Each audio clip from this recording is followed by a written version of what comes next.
Good afternoon, Rotarians and guests. Welcome to the Rotary Club of Toledo. At this time, I'd like to ask Tracy Tangeman, incoming board member and chair of the Reflection Committee, to come to the podium to deliver a reflection and lead us in the Pledge of Allegiance. Thank you, sir. Good afternoon. Ladies and gentlemen, let's reflect on the profound impact we have on children's health and well-being. Through our dedication and service, we strive to nurture and support the youngest members of our community, ensuring they have the opportunity to grow and thrive. May our collective efforts continue to make a meaningful difference in their lives. I pledge allegiance to the flag of the United States of America and to the republic for which it stands, one nation, under God, indivisible, with liberty and justice for all. As we begin our meeting, I'd like to thank and acknowledge DMC Technology as this month's sponsor and Rotarian Pat Sheehan. Is Pat in the room? Nope, it's always good when I call out the sponsor for not being here, so. Well, when you see Pat, tell him I had nothing but great things to say about him, so thank you. If anybody has any guests that they would like to introduce, please come forward. Zach has the microphone in the middle of the room. Again, just a reminder, ask that the Rotarians introduce their guests with their name and company. Thank you. Hi, President Kevin. I am here today with Kelsey Burke. She is a financial planner. Kelsey, thank you for being here. Thank you. President Kevin, I have with me today Mike Vanderpool. We hang out together at the Toledo Tech Loft downtown. Mike has his own organization, and it's called Anthony Wayne Innovations, and he's just started a podcast called Make It Happen. Mike, welcome. Thank you for being here. Hello, President Kevin. My name is Deborah Ayers from the Avalon Foundation, and the Avalon Foundation, the Ability Center, and Highland Group have several guests in the room. If I could just ask you all to stand. Our guests for Highland, the Ability Center, or the Avalon Foundation, if you're not a member of Rotary. Okay. Thank you very much for being here, and Rotarians, please help them feel welcome. Thank you. Thank you all for being here. Good afternoon, fellow Rotarians. I brought a good friend of mine. His name is TJ Northrup. He owns Heal Space Recovery Center, and he also works with me at Talbot. It is a men's and women's recovery house, halfway house for people that need to have a place to live in sobriety. TJ, thank you for being here. This time I'd invite visiting Rotarians. If we have any Rotarians from around the district, I know I saw a few of them come in. You don't get to be secretive anymore. Dustin is not shy. Come on now, where did he go? He's hiding somewhere. He walked out. All right, well, that worked out well. All right. Zach, still have the microphone. Let's have our visiting Rotarians introduce themselves as well. Ken Wines from Sylvania Rotary. Thank you for having us. Again, thank you for being here. Haifa Hailu with Reynolds Corner Rotary and with Tutor Smart Toledo. Haifa, thank you for being here. All right, and I saw Dustin Dale running around somewhere. So thank you all for being here. We appreciate it. At this time, I would like to ask Gary Corrigan to head to the floor mic for a very, very important announcement. Right behind you. Right behind you. I think he's coming here. It's all good. Oh, up there. I'm sorry. This is worthy of a podium announcement. This is a big deal.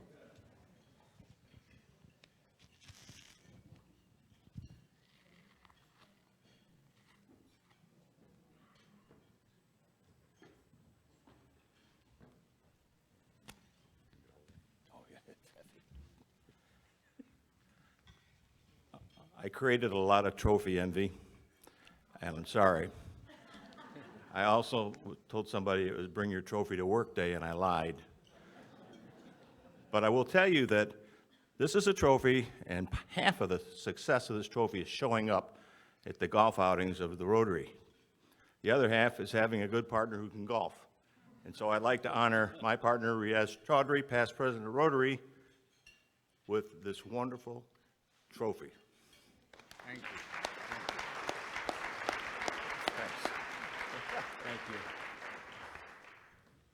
You carry it now.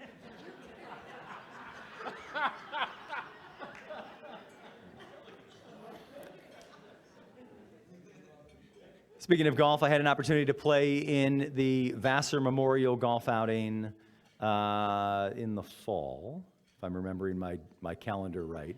It was an incredible time and certainly a great opportunity to connect with Rotarians and folks that care about and love our community. I am pleased to have members of the Vassar family with us today, and I invite Leslie to come to the podium for a check presentation.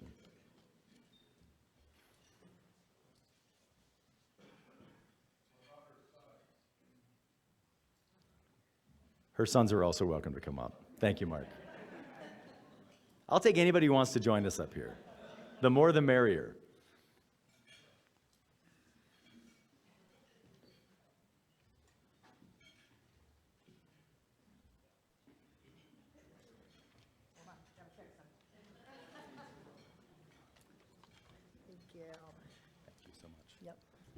I'm going to sneak in and introduce Leslie, who is the wife of Jim Vassar, our very dear friend for many years, and the people who we put this golf outing on for, that we raise a lot of money. So Leslie, I'm going to let you introduce all your people. Thank you. Yeah, thanks. We're happy to be back again this year. Since the beginning, Toledo Rotary has been one of our charities that we have provided to. It was very important to Jim. He was very active in Rotary, so we're super happy to keep his memory alive and continue to do that. Over the years, we have donated over $200,000 to our charities, and we're happy to be back this year again with $4,000 to donate to you guys. So we're really excited about that. Please make sure, put it on your calendars. This year's event will be on Saturday, September 6th. And we would love to see more of you. The more people we have coming out, sponsors, golfers, the more we get to donate back. So we're super excited to do that. And to introduce my crew here, again, I'm Leslie Vassar. This is my son, Sam Vassar, other son, Jacob Vassar, Jim Wise, and Ken Finley. And they're all part of the committee that helps plan this and make sure it's flawlessly executed every year. And we promise you that if you come out, we will make sure you have a really, really great time. So hope to see you.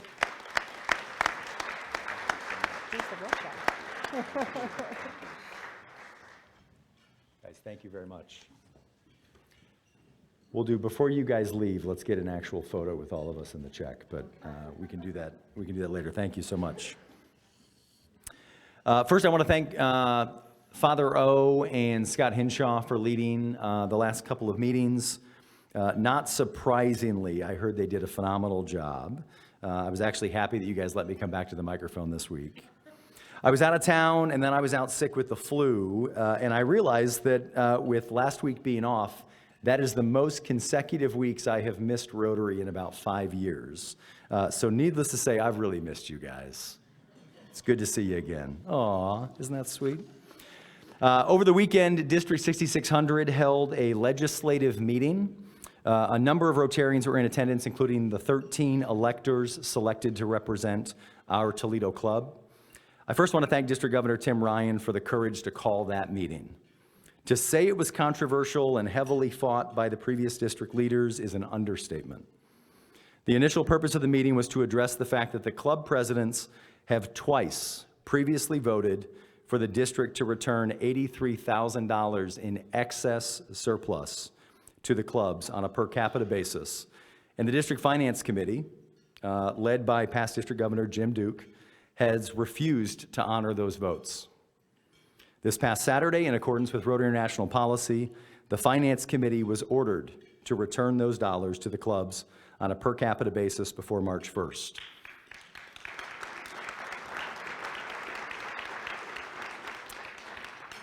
I anticipate the Toledo Rotary Club will receive approximately $9,000, and we will work with the club's directors to identify the best use of those funds. At this meeting, it was also voted to develop a task force to create a plan for an elected, term-limited board of directors to lead our district moving forward. Under the current format,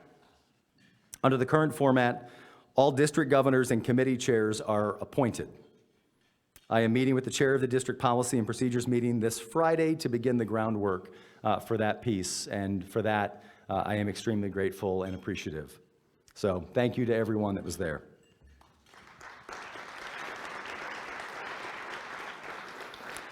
This meeting also brought to the forefront the longstanding challenges that our club and the district have faced. It is my hope to hold a fireside chat with District Governor Tim Ryan, who, for those of you that don't know, is also a member of this club, to share more details about the status of that relationship and the efforts that District Governor Tim Ryan is taking to increase transparency and accountability at the district level. Now, some maybe even happier news. I would like to also recognize and welcome 2 new members to Toledo Rotary, who are both former speakers to our club. Sheila Howard is a writer for the Toledo Blade and served as a panelist for last week's discussion, 2 weeks ago's discussion on lifting Black voices. And Tim Berta from Lourdes University, and I saw Tim here. There's Tim at the back table. Tim from Lourdes. Tim spoke to us in a fireside chat with Bill Bissett about his life since surviving the bus crash with his teammates from Bluffton University. So that makes 75 new Rotarians this year alone. That group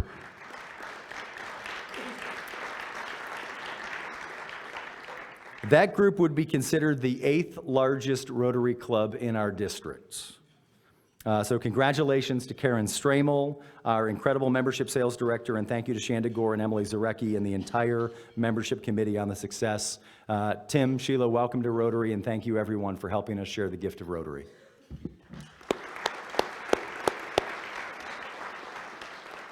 All right, I have a few more notes. This is what happens when I take a few weeks off. Last week, Greater Toledo Community Foundation shared 46 grant applications with requests for over $400,000 to our service committees. If you have not already received an email from your committee chair, you probably aren't on a committee. The committees will review the applications, conduct site visits, and ultimately make a recommendation to the Foundation Advisory Committee about the grants that they'd like to see funded. This is among the most important, and I would also say rewarding work that we do as Toledo Rotarians.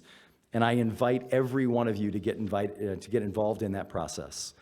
See me, see Karen Stramel, or any of our committee chairs if you're interested in getting involved. All right, let's get to today's program. I am excited to introduce, and we're just going to jump right into it, introduce our moderator, Toledo Rotarian, and an incredible leader and mother, Deb Ayers from the Avalon Foundation.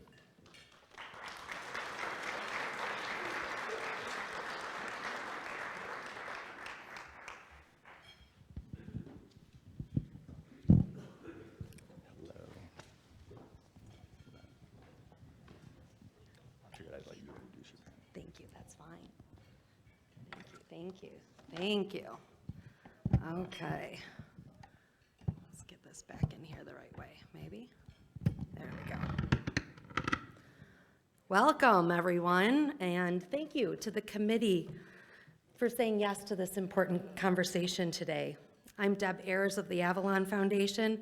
We are a Toledo-based 501c3 focused on helping kids and families fighting rare diseases.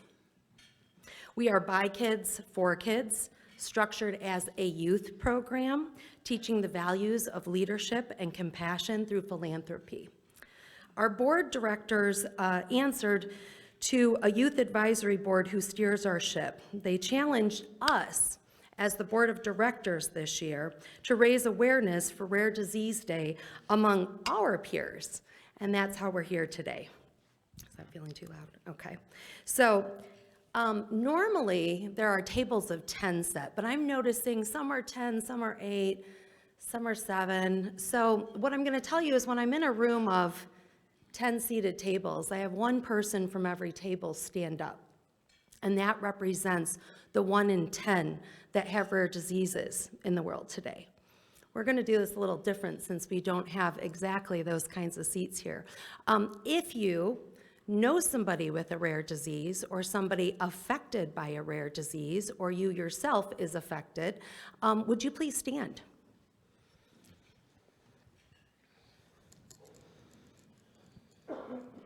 Look around the room. If you know one of the people standing, please stand.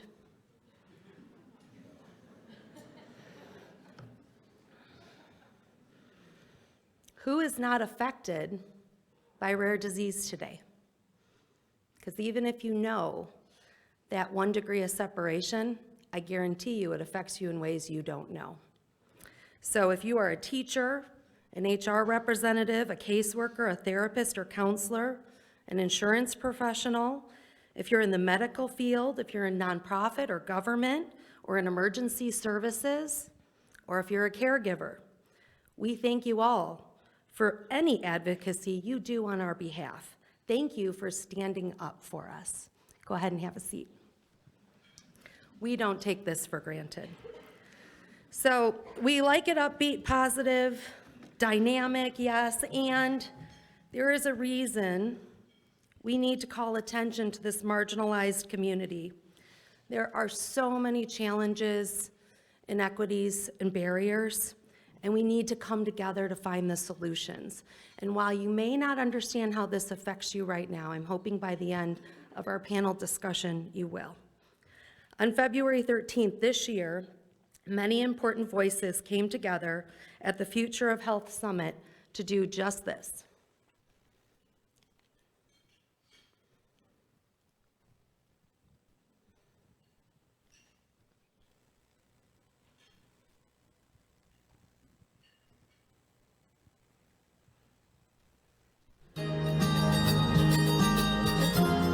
Can you put the other one on for me, please? Thank you.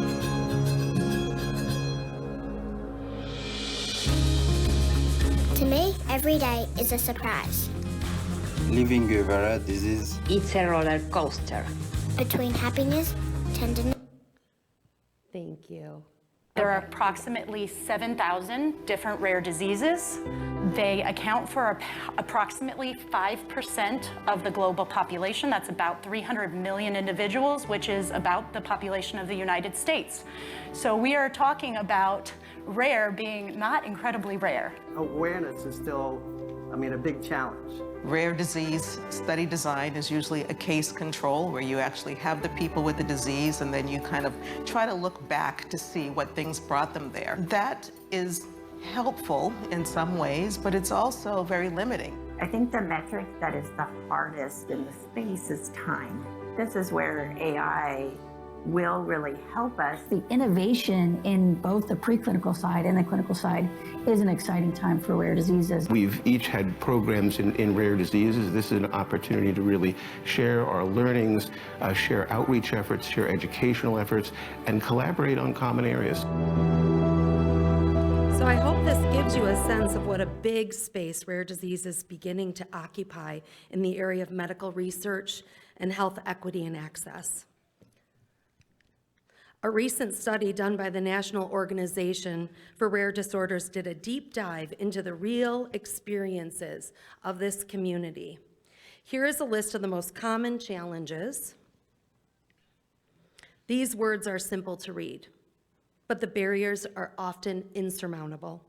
And so many of my colleagues in this space are advocating on Capitol Hill this week, meeting with policymakers and having the tough conversations needed to create solutions.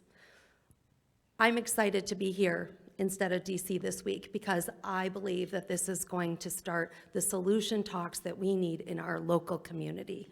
And I think Toledo has the kind of heart that can really move things forward.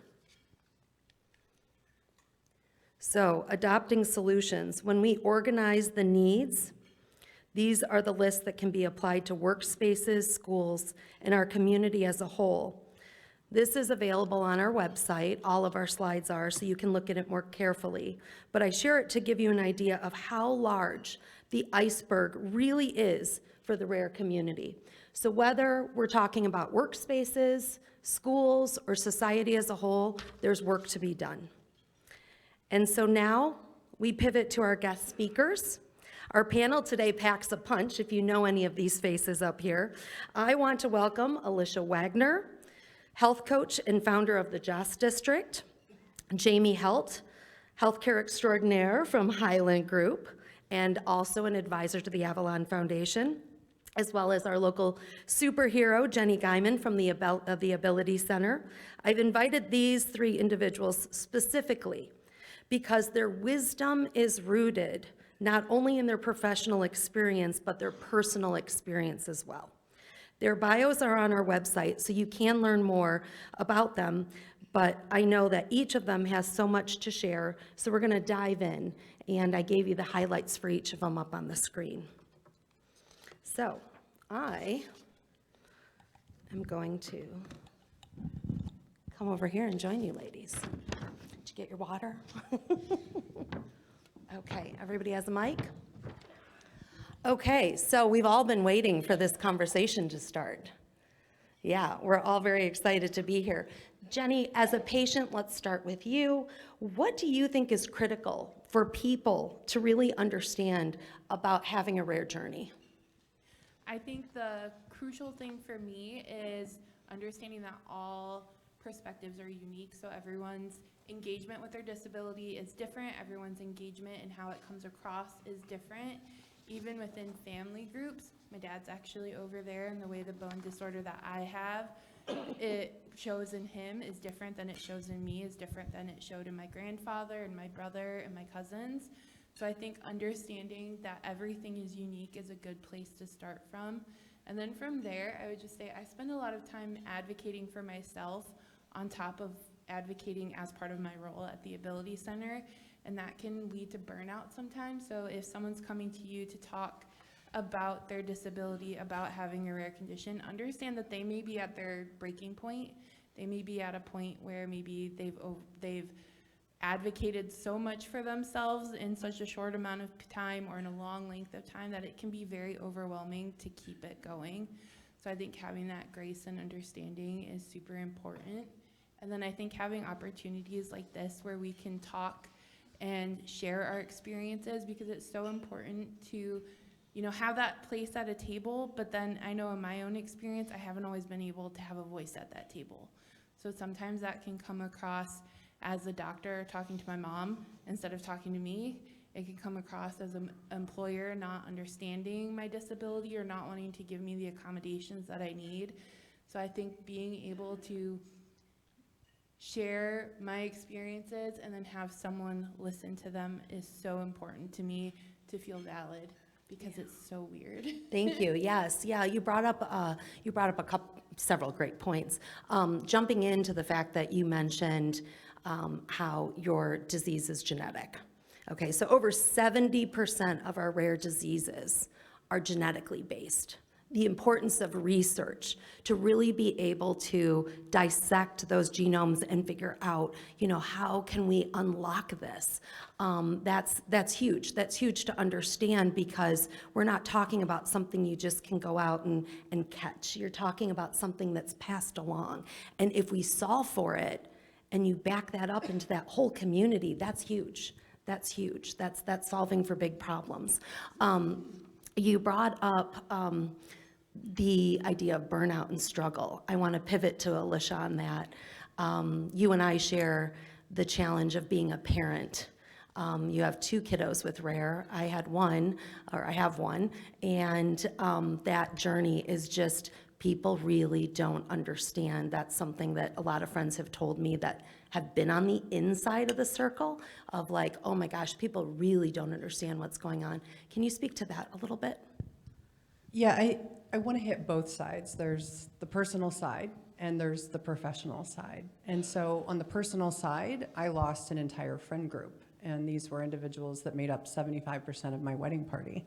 And so many of us, when we start out with this, it hits so quickly or so hard that you don't even know what's going on. But I remember, you know, people asking to go to things, and it would always end up being on the nights there were things going on that we would have to cancel.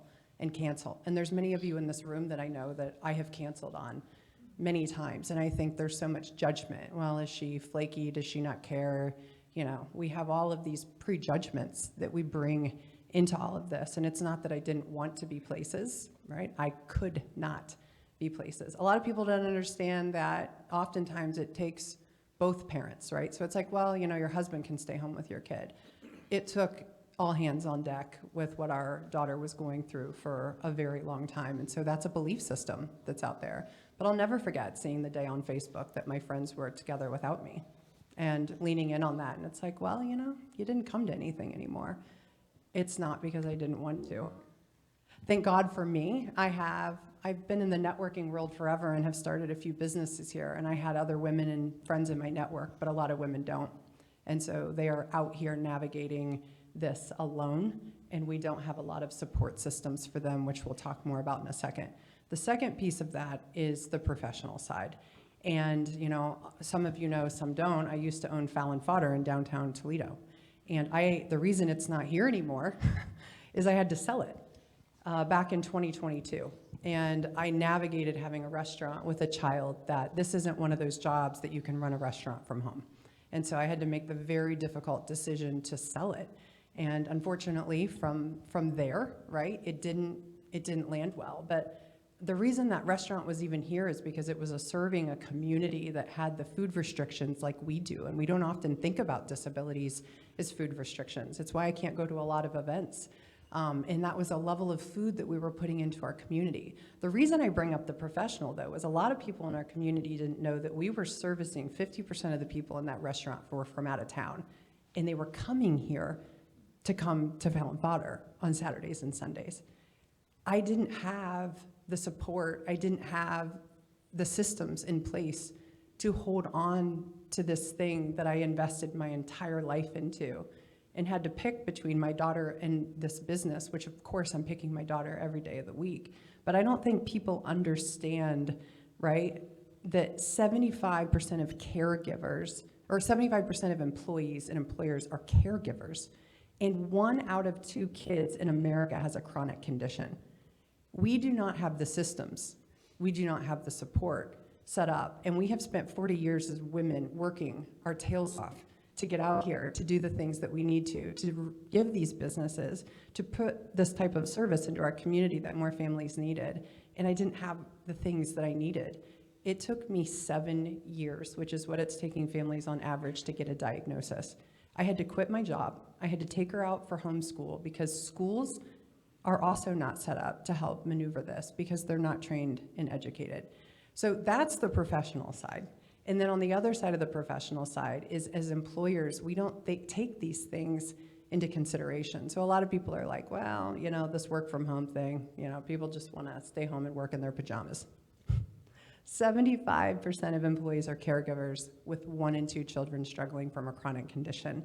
This is going to amp up even more. And as employers, if you have not found ways to incorporate the type of autonomy, the type of workforce that's going to help embrace this problem, especially here in Toledo, we tend to be slow to adapt. And so there are people that we're running into a talent gap. The companies that get this, they're gonna leave and go because 50% of kids have a chronic condition. When are the hours that I'll just keep talking. No, there you go. Those of you that know, I can talk loud. We're back. But most of these therapies that these kids need, what time of day are they being offered? During the day. When are you supposed to be at work? During the day. So again, we have some discrepancies. So I think it's just important to note that, it's been hard on a personal level. It's been hard on a professional level. And I share that as a personal story, but B, please take what I'm saying and help understand the intersectionality of what's happening in our workforce as it relates to this story. Yeah, so it's important to understand the challenges because we want to move the conversation into solutions. But we still have a big one of the biggest barriers we have has a lot to do with healthcare, accessing specialists. It takes 5 to 7 years to actually get a diagnosis in the rare disease community. Many are undiagnosed. We have invisible disabilities going on. So I want to invite Jamie to comment a little bit on what you'd like to share. Sure. Is this on? Yep. Accessing care is certainly a huge struggle for all Americans, as we know, but certainly people in the rare disease community who are already bearing a heavy mental lift and exhaustion and a lot of burden. When we tell them that they now get to navigate a special set of circumstances, that can be very challenging. So the most important thing that you can really do to be a champion, if you are a caregiver, a parent, or a patient, is to fully understand your options when it comes to your medical plan. Now, I recognize that having options could be a privilege, and we don't all have choices in our medical plans, but I think starting with education is really important. There are several thousand different medical plans filed every year in the US, and they change from year to year. Medicare and Medicaid alone, which often fall into the realm of folks who need that through the rare disease community, has over 1,000 filed plans each year. So understanding your particular plan is crucially important, and I just want to bring up, Deb, a couple of things to look for if you have access to choice. If you are, excuse me, on the marketplace, work with a qualified broker or consultant. Especially, I'm looking around the room, we have several qualified people in this room who could help you. We also have choice when it comes to our employer's plan if they offer multiple plans. So how do you get advocacy there? How do you understand what's going on inside those plans? Your HR representative, whether it's your plan, your spouse's plan, et cetera, does have liaisons for their medical plans. And those brokers, consultants, are there to help you navigate and educate. You want to look for things like, how do you access specialty care? Do you have to go through a referral from your primary care physician, or can you go direct to specialists? Because of the nature of rare diseases, specialists may very well not be regional. So you want to make sure that you have access to a national plan. We're going to talk later about some of the challenges that come with national plans and accessing pharmacy. That's a different topic. But you want to make sure that you have access to the specialists in your particular field of need, and then considerations around what are the copays and your out-of-pocket costs, and your out-of-pocket max when it comes to those things. Most people with a rare disease are going to meet their out-of-pocket max on an average year, and they're going to have additional expenses like travel to consider. You want to find out if you have care navigation. What care navigation and care coordination is somebody who can take all your different specialists, can have different labs, have access to different medical record monitoring systems that can speak to one another. You know, somebody who's facing rare disease and already having a heavy lift in their day-to-day burdens or responsibilities as a caregiver shouldn't have to face that alone. So learning if your plan offers care navigation or case management, being an advocate, because sometimes, especially in self-funded health plans, the employer has to approve when case management is allowed. Something people may not know. So being able to advocate for yourself and explaining why you need that approval is really critical. I could probably talk for the rest of the hour about things to look for in your health plans. I'll stop. Yeah. No, I'm gonna stick with you for a minute, Jamie. Flip this on its head from the employer position. Okay, so if you're helping to guide an employer or an HR person figuring out how do they accommodate, it has a lot to do with whether or not they're a small business, big business, how they can accommodate a rare family. And the needs that they might have. And if you can't do the big heavy lift because this is just going to wipe out your resources, I believe there are some smaller ways to address it to still be able to give flexibility and support, especially from the mental health perspective. Do you want to talk a little bit about that? Yeah, for sure. Thank you. So for the employers in the room, understanding what meets the needs of your employees and their families is crucial, of course, for retention and building positive culture and just taking care of the people who take care of us. It's critically important. So I think having choice and being educated as an employer as well in, hey, do I want to offer this regional network, or do I want to offer something that would give people more access? Do I want to have what we call a fully insured plan where pharma is only covered in certain situations, or do I want to give people flexibility to go outside of that? Do I want to get creative with my funding mechanisms, et cetera? But then other important things are having a solid EAP program. Making sure an EAP program is an employee assistance program. A lot of times those are buried. They're kind of attached to your life insurance policy or attached to your disability policy, and educating employees on how to access that and have those resources readily available. Making sure that your plan includes mental health support that is accepting new patients. That's a critical step that people miss. The average wait time to see a qualified therapist in the US is 6 weeks.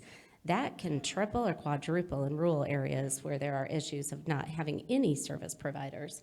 In Toledo, it is currently 8 weeks, the average wait time to see a qualified therapist. So making sure that you're making educated choices, that your plan includes things like telehealth so people can access specialty care and mental health care round the clock, and also in other regions where they may not have to travel is really critical. And then I think you can just design a plan that has flexibility.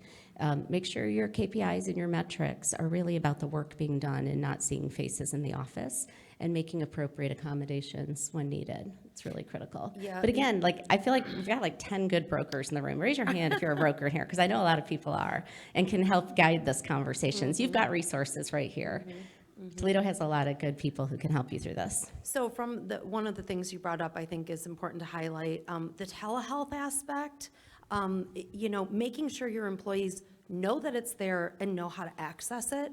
I'll tell you from a rare disease perspective as a parent, I only had one child in my household, but I work with over 150 rare families.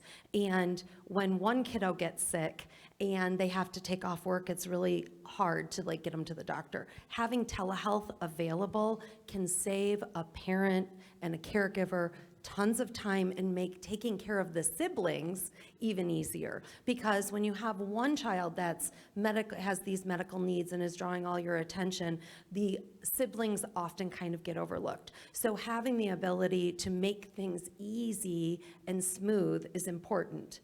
Now, Jenny, I'm going to go back to you from a conversation we had together. Sometimes you're thinking, like, if you're an employer in the audience, you're like, this is all just too much, right? Like, I'm just not going to bother. If I can tell that somebody's disabled or has a rare disease or is going to draw on my resources too much, this is just too daunting. And that is a stereotype we're trying to break. There is a value in having different people working for you. Jenny, this was something very important to you. You want to talk about that? Yeah, so I think for me, the most important part is to have that conversation either with HR or my director about what I need. I have had so many instances where people assume I'm going to need a certain thing, or people assume I'm not going to be able to type. I did a lot of OT and PT for my limb difference growing up. I can do most things. I might need some support. I might ask you if I'm having a bad pain day, like, can you lift this box or can you do that? But I think in general, if you're making those accommodations across the board for everyone, you're going to have a happier workplace because everyone's getting met. I know some people who have autism and they might need a quiet place to work. So maybe reconverting an office that you're not going to be using to be that quiet space open for everyone, not just that person with autism. Because then if someone's coming in and maybe they had a bad day with their kids, couldn't get them up, argued on their way to school, they just need a moment to get ready before their next meeting. That's so empowering for that person. And you've created that safe space for that person with the disability to feel like they can then go and ask for what they need. And definitely never assume that you know what they need.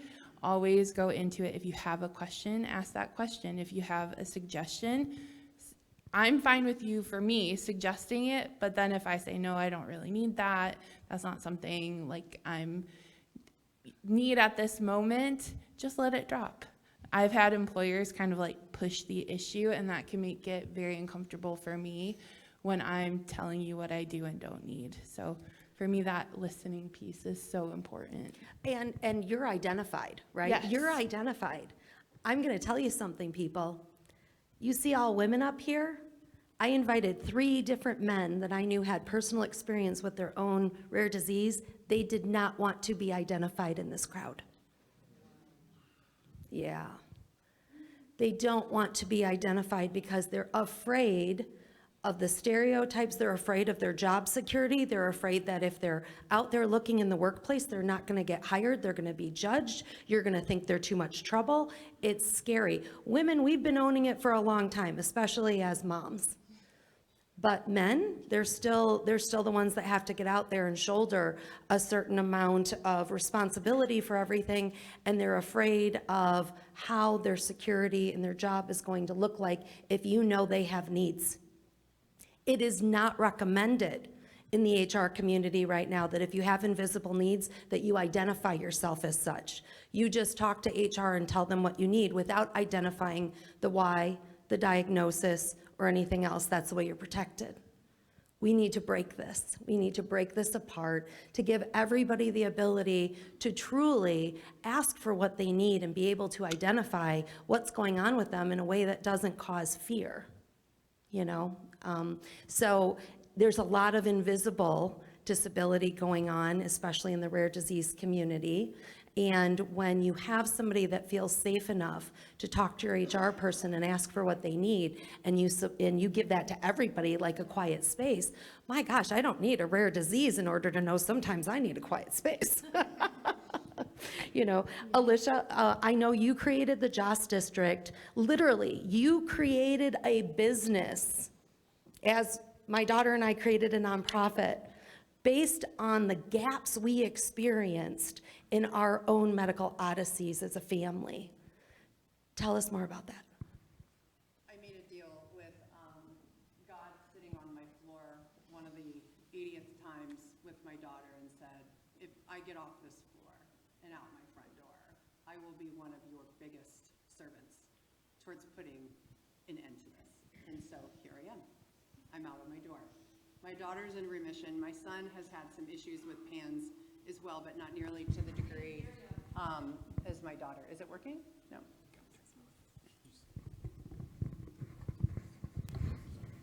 Am I back? Yes. I'm back. So again, I got out my front door, but I am an accessed, privileged, white, educated woman. And I was on my knees dealing with this. I worked at Pfizer Pharmaceuticals for 10 years. I knew healthcare like the back of my hand, and I could barely maneuver this. I had a husband, I had support. It's broke. And so that's where the JOS District came from. So we're a wellness functional concierge service that is helping bring all of this together. So there's a couple of things that are happening. I would like to give you an example. Unfortunately, right now, it's taking families, again, on 7 years average to find the right provider. But there's a system, and you keep hearing me say that word a lot because it's important. There are systems, and those are broke. It's taking people so long to get a diagnosis that in order to get the insurance and support and coverage that you need a diagnosis. I'll give you the example of autism. It's taking families on average to get a diagnosis 1 year. A lot of these kids can't get the support they need or the IEP or 504 plans through school until they get the diagnosis. But it's taking families on average to get a year to get the diagnosis. So then the kids are being pulled out of school, they're not getting the help that they need, and the parents can't stay at work. Do you see the problem? This is not just with autism, this is PANS and PANDAS, this is the rare disease community. We don't even have PANS and PANDAS recognized mostly by the medical community at this point. So for those of us even looking for a diagnosis, we can't even find one. So we have a problem. Yeah, PANS, pediatric acute onset neuropsychiatric syndrome. And so it's an autoimmune condition that the medical community can't get their arms wrapped around. Some think it's neurological, some think it's behavioral, some think it's immunology. It's a combination. So here's what's really interesting as well, and I think something we should throw out to this room. IBM did a recent study, that 90% of the data that currently exists in the entire world has come about in the past 2 years. Think about that. So as we're considering all of these different things, and all of us have opinions, the old medical journals, now they mentioned up here AI, taking all of that, right, data and combining it and mining through it and coming up with outcomes, we're not even dealing, right? We should have moral compass and we should have historical things that we hold as our anchor, but there's so much changing. And so if we aren't staying in tune with that, we now only have an opinion. We're not working off of facts. So I had to go outside of the traditional medical community, and this is something that the Joss District is offering. A lot of times, and Jamie and what she's doing is unprecedented, and she's trying to build the bridge, but it took functional health care to help my daughter get the testing and treatment that she needed to heal and get into remission. That's not covered by the traditional healthcare system. So as employers, it's also going to be really important to look at alternative options, right? Because sometimes that's not within the traditional healthcare system. So the Joss District, when people come in, we're doing a comprehensive assessment, and we're trying to figure out between traditional and functional, the right type of testing people need to get some of these genetic outcomes, to understand which provider do you really need to be at. And then we're glue. We're glue to help the people that are on the floor who can barely make it through, and help them piece this together, because it doesn't currently exist out there. So we're offering a care navigation model. Again, there's some of this being offered through the traditional system, but there's no bridge, and it doesn't help between the educational part that parents need, the support, right? Even the professional. So we're trying to build a system and an ecosystem that's gonna help parents. So it's a very long example, but I think it's so important you know the disconnect that exists and why organizations and businesses like the Joss District need to be out here and need to be present for parents. And that's exactly where we want this conversation to go. It's an ongoing conversation. We wanted to introduce you to some of the challenges, but we want to talk solutions, because that's where we move the needle. What other, Jenny, let me move to the Ability Center a little bit. Can you share anything? What are some of the solutions you're seeing and programs at the Ability Center that you can tell are closing the gap and helping? They're part of the solution. I think one of the cool things about working at the Ability Center, and I have a couple of coworkers out there too that you can chat with, we are always looking for partnerships. We always want to be talking with our area businesses about ways that we can make Toledo and Northwest Ohio and our rural counties disability friendly. We have a goal of being the most disability friendly city in our country, and I think that is a worthy goal, and I think Toledo can definitely do it. I think one of the cool things about us is not only do we, support our businesses, but we support people with disabilities too, in a way that is inclusive. So if you have a disability and you want to come and do some fun activities with me in our independent living department, we have those opportunities. For instance, I'm hosting a book club later this week with an area advocate named Renee Wood. We do outreach and marketing events. We talk with all sorts of people about disability, about normalizing that concept, about making it okay to be a person with a disability navigating our community without the fear of not being seen, without the fear of not being able to access something that you need.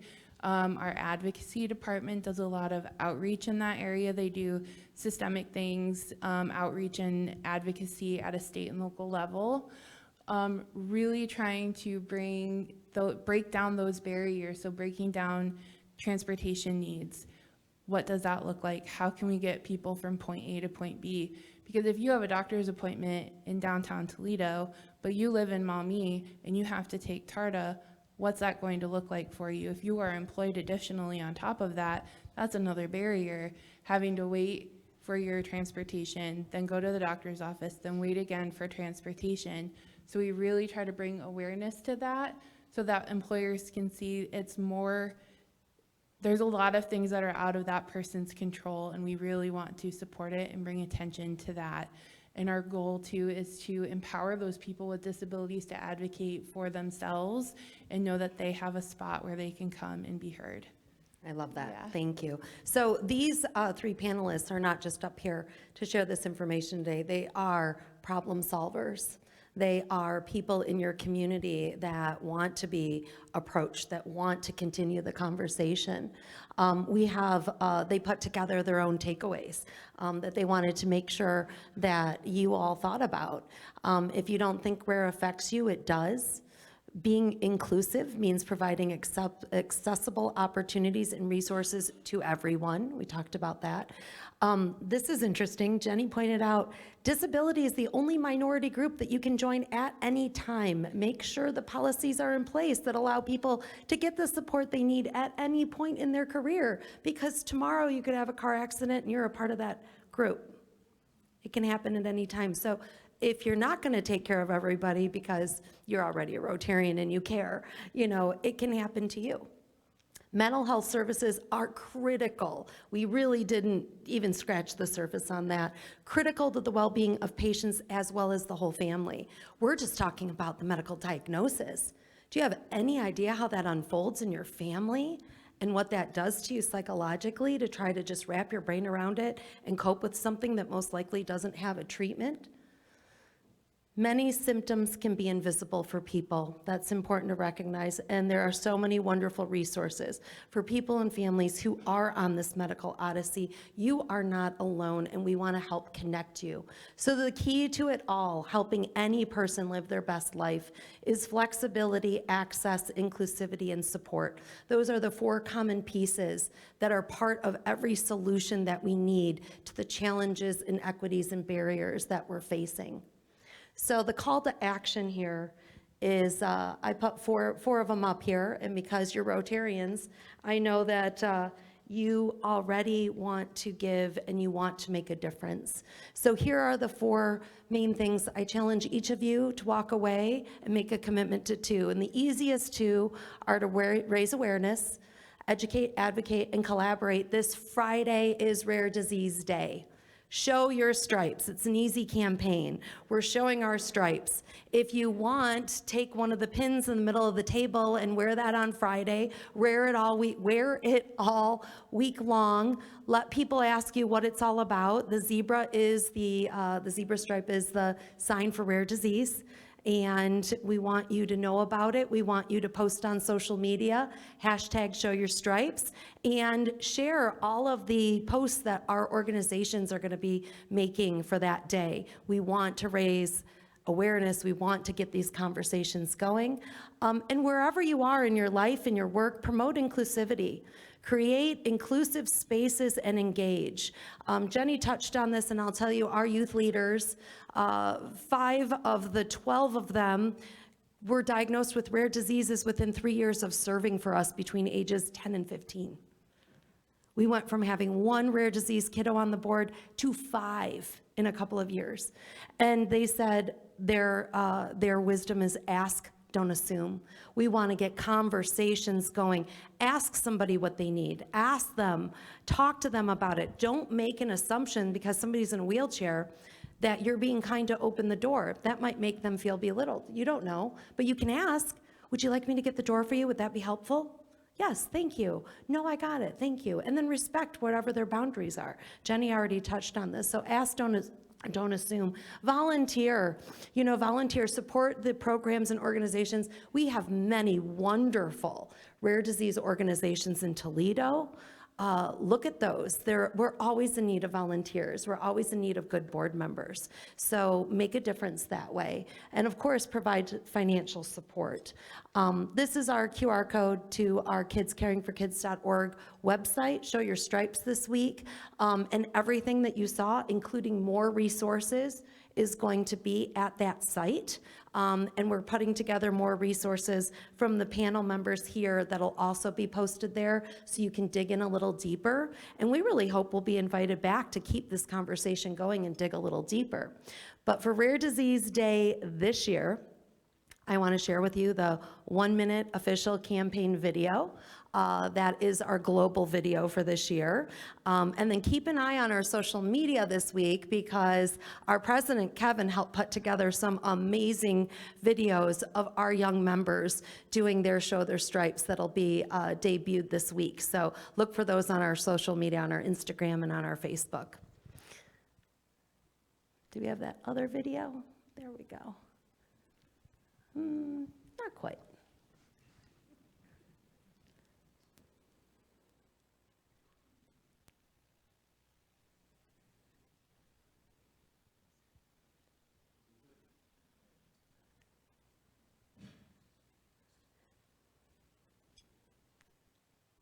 There it is. It's that one. If we can start it from the beginning. It's only a minute. Bear with us.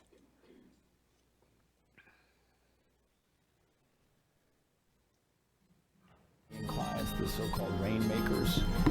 I was worried that maybe they were just born that way. Maybe they were just natural-born salesmen and saleswomen. And to me, every day is a surprise. I found was that close the other tab, please. I have found over the years and early on, actually, that these are skills that you can learn if you're willing to learn. Getting the right specialized care. Feeling included in social occasions. In this difficult moment. I think about all the people that are always there to support me. This is my day, our day. Today we can shine. And share our stories. So, let's come together. Because together we can do more.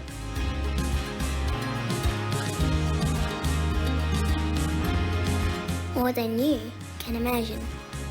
Take part in Rare Disease Day.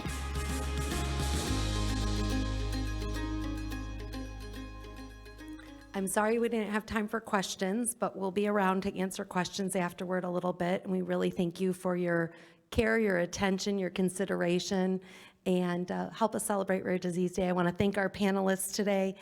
Please give them a hand. They did a great job preparing for all of you.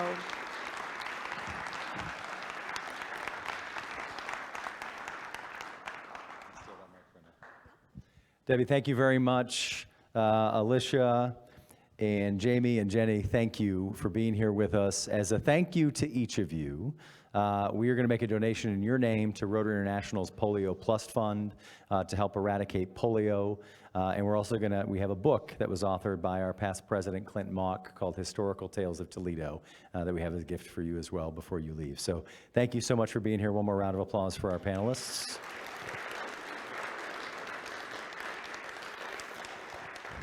So March is another busy month for Toledo Rotary. Next week, Dean Monsky from the Regional Growth Partnership is presenting. On March 10th, Toledo Rotarian Michelle Meyerholtz will be speaking to us about the Lucas County Board of Developmental Disabilities. On March 17th, we are hosting an event alongside Chicks for Charity and Hope Toledo entitled Early Childhood Education is Everything. Rotarians do not need to register for that event. You can pay at the door as you normally would for attending a Rotary meeting. If you are interested in sponsoring a table or helping cover the costs for childcare providers to be able to attend, you can talk to me or really more directly talk to John Jones with Hope Toledo about that. Please edit your calendars now. That meeting on the 17th is at 11:30, not at noon. So that meeting starts at 11:30. On March 24th, Judd Silverman and Chris Peterson are having a fireside chat about the new format of Toledo's LPGA tournament. And last but not least, March 31st is our quarterly Service Above Self Day. It's been my goal from the beginning of the year that we have as high of participation on a Service Above Self Day as we have attendance at a regular Monday meeting. We've gotten close, but we haven't hit it. And if you don't know that we haven't hit it yet, it's because you probably haven't gone to one of them yet. So you are the problem. We expect to see all of you there on March 31st. I'm so nice to you guys. Aren't you glad I'm back? So please mark your calendars. We'll have more details on the projects. That'll be sent out early next month. There are 4 meetings this afternoon. First of all, there is no program committee meeting today, but there is a Disability Services Committee meeting in Summit A. The foundation trustees are meeting in Summit B.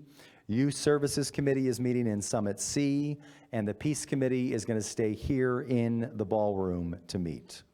If you are not currently on one of these committees but would like to participate, I would say with exception of the Foundation Advisory Trustees or Foundation Trustees, because you haven't been elected yet, you got to stay out of that one. But the other ones, you're welcome just to show up and join the conversations and get engaged in that grant process. So thank you to our panelists and thank our guests for being here. Thank you to all of you. With that, go out and make it a great day, and we are adjourned.